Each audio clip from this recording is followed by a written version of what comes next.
حضرت داتا گنج بخش علی حجویری رحمۃ اللہ تعالی علیہ، آپ نے 40 سال اپنے مرشدوں کی خدمت کی ہے۔ کتنی دیر؟ آج یہ جو سارا مقام داتا صاحب کا لاہور میں آپ کو وہ روزہ چمکتا ہوا نظر آتا ہے، اور سارے اولیاء ہاتھ باندھ کے کھڑے ہوتے ہیں داتا صاحب کے مزار کے پاس۔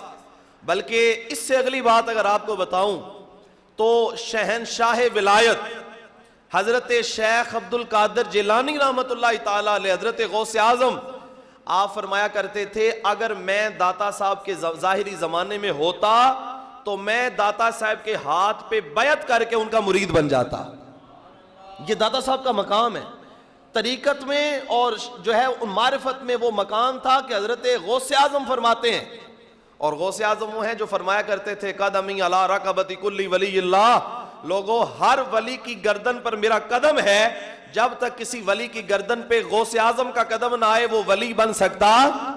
یہ وہ ہیں جو کہتے ہیں کہ ہر ولی کے کندھے پر میرا قدم ہے، وہ بھی کہتے ہیں اگر داتا صاحب کے زمانے میں میں ہوتا تو ان کے ہاتھ پہ بیعت کر کے ان کا مرید بن جاتا۔ یہ شان داتا گنج بخش علی حجویری کی شان ہے۔ حضرت داتا صاحب 40 سال مرید رہے، اور آپ کے شیخ کا نام ہے حضرت ابو الفضل ختلی رحمۃ اللہ تعالی علیہ۔ حضرت ابو الفضل ختلی کے ساتھ 40 سال جو خدمت کی ہے، اس میں خدمت کا جو معاملہ بیان کیا جاتا ہے، بس مرشد نے جو کہا اسے پورا کیا، جو حکم ہوا وہ مانا، اور آپ کا مصلی، آپ کے وضو کے پانی کے لیے لوٹا لے کے ساتھ چلتے، جہاں حکم ہوا پڑاؤ کر لیا، جہاں حکم ہوا کوچ کر لیا۔ یہ داتا گنج بخش علی حجویری کی 40 سال کی محنت۔ 40 سال کے بعد مرشد نے ایک دن فرمایا علی حجویری اب وقت آ گیا ہے تو مرید سے مرشد بنے۔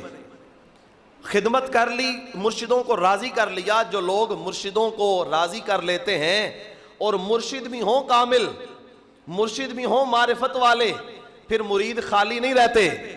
حضرت داتا صاحب کے مرشدوں نے کہا 40 سال خدمت کر لی ہے، اب تمہاری ڈیوٹی لگانا چاہتے ہیں، جاؤ بر صغیر میں ایک شہر ہے جس کا نام ہے لاہور، وہاں جاؤ اور دین کی خدمت کرو۔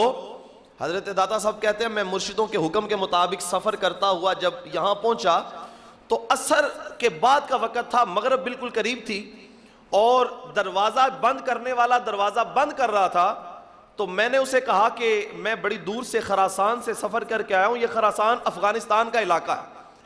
کہتے ہیں کہ میں خراسان سے سفر کر کے آیا ہوں تو مجھے ذرا شہر کے اندر جانے دو، لیکن وہ جو دروازہ بند کر رہا تھا، آپ کو پتہ ہے نا پرانے زمانوں میں شہروں کے باہر دروازے لگے ہوتے، شام کو دروازے بند ہو جاتے، صبح کھل جاتے، مغرب سے بالکل پہلے دروازہ بند کر رہا تھا، تو میں نے کہا کہ مجھے اندر جانے دو۔